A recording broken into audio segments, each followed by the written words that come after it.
Okay, at the top of your page now we have two more properties. One's called symmetric.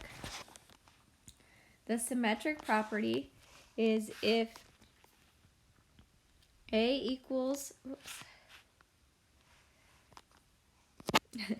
hang on one second. See if I can get back to come up here. Well, if A equals B, then B equals A. It's just like flipping it. So sometimes when we solve an equation, you might get a problem where the x ends up being on the right side, and we want it on the left side. So most of the time you guys automatically switch. If x was on the right, you would switch it to x equals 6 when you circle your answer. That's just called the symmetric property. It's equal both directions, even though sometimes we want it to look more with the x on the left.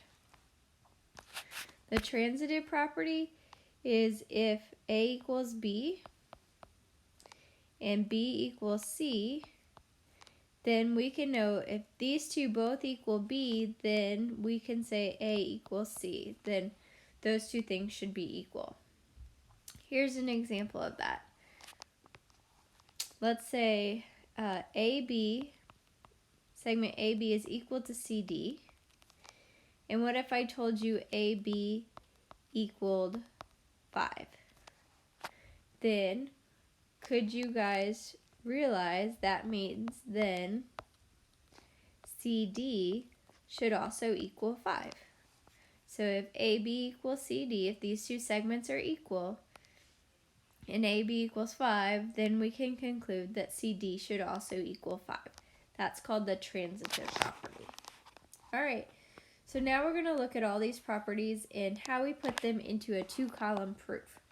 So you always start off all your proofs with the given. So whatever this is, this has to go on your first line. So number 1, we're going to say 5 parenthesis x minus 12 equals 2 parentheses 2x plus 30. And that's your given. Your given will always be your first spot. So sometimes some people might have to do is do the problem up here in the space or on a separate piece of scratch paper or whatever. Proofs are a way to show your steps, but you don't always necessarily write things under. So like if you're going to solve this, the first thing I would do is distribute.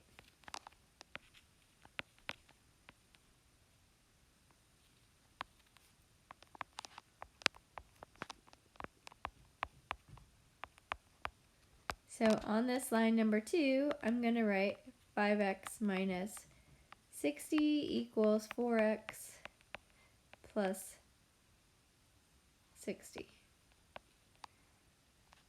And I'm going to call that distributive property. We distribute. Okay, so then you have to think, okay, what would you do next to solve? For me, I would subtract my 4x to the other side. If you subtract your 4x to the other side, you get x minus 60 equals 60. And so what did we do? We did subtraction. And they call it POE for property of equality. That means we used it with an equal sign. The last step you would do would be to write that down. X minus 60 equals 60. You would add 60 to the other side. So x would equal 120. So I did addition to move that 60 to the other side. So addition property of equality. Okay, and you always want to double check, did we end up proving what they ask us to prove? So this is always your given. This is always what you're trying to prove. This is what we're trying to prove. That didn't show very well. Let's try that. The last step has to be what you're trying to prove. The first step has to be what's given. So you start with a problem and you get what you're trying to prove. Okay? Alright, I would have you guys try the next one on your own. So pause the video and try this next one. And see how you do.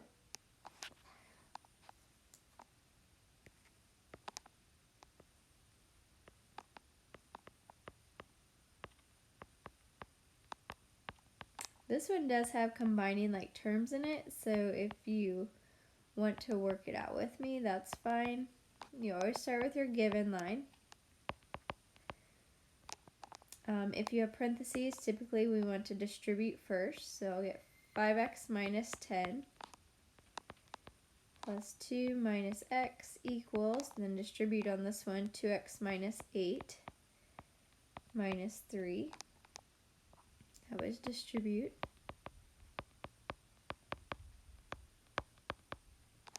The next one, I like to combine my like terms, so I'm going to put my x's together and get 4x minus 8 equals 2x minus 11.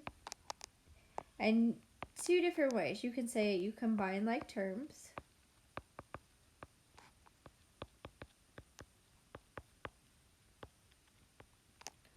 Or you can just say you simplified. Okay, so those are kind of two options. The next step, I would want to get my x's on the same side. So I'm going to subtract my 2x over here. So 4 minus 2 gives me 2.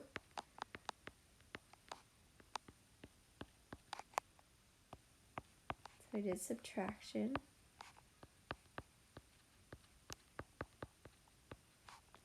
Our POE is just property of equality. Just use the equal sign. And then you're going to add the 8 to the other side. So negative 11 plus 8 is negative 3.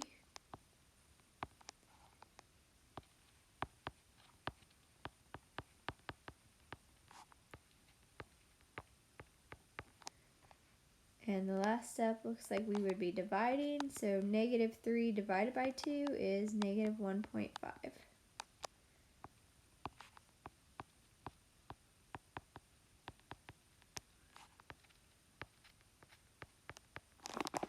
Okay, so you basically do all your work on the left, and then on the right, you're going to give me your reasons. So this is like where you do all your work on the left, and this is the side you tell me why did you do that step. What did you do to get there?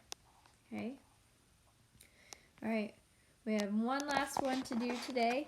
This one's a little bit different. You're given 3 ordered pairs, and it wants us to prove the length of AB is equal or congruent to the length of BC. So, in order to find the length of something, we need our distance formula. So I'm going to just kind of start off with your givens on the first line. It always has to go on the first line.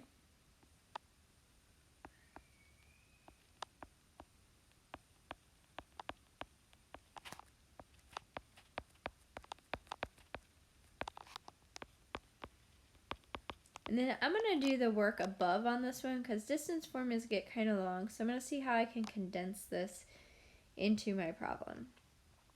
So AB equals the square root. This is your distance formula. You take your x's, 0 minus 3 squared plus 10 minus 6 squared. And we'd been working this out last time to say, okay, well that's negative 3 squared plus 4 squared. That gives me 9 plus 16. Square root of 25 is 5. Okay. Now let's do BC. Distance from B to C we'll say is negative 4 minus 0 squared plus 13 minus 10 squared.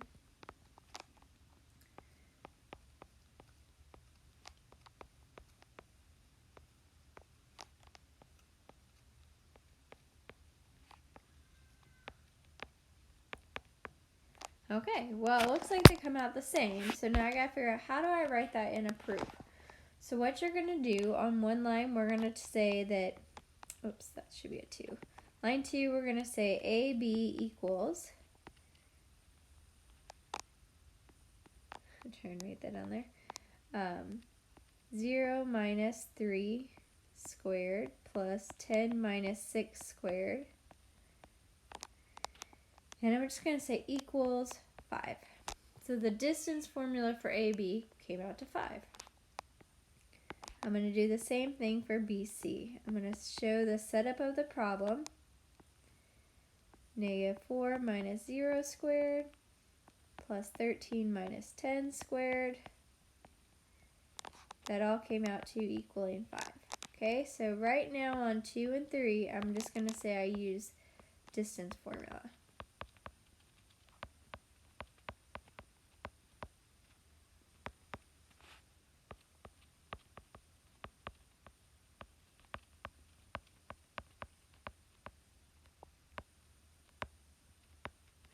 Okay, so now if you look at those answers, do you see how they both came out to 5? So I'm going to say we can say AB is equal to BC. And I'm going to use what's called the transitive property. And what that is if two things equal the same number, then those two things have to be equal.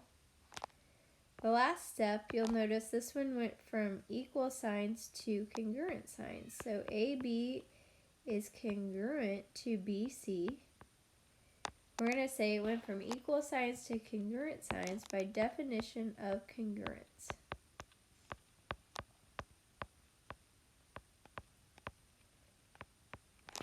Okay, so we did a lot of work up here with our distance formulas, but in the proof itself, since all of this right here is just called simplifying, we just did all of that on paper and then just wrote equals 5 on the picture, because technically we can put that whole thing in a calculator and just get the answer as 5.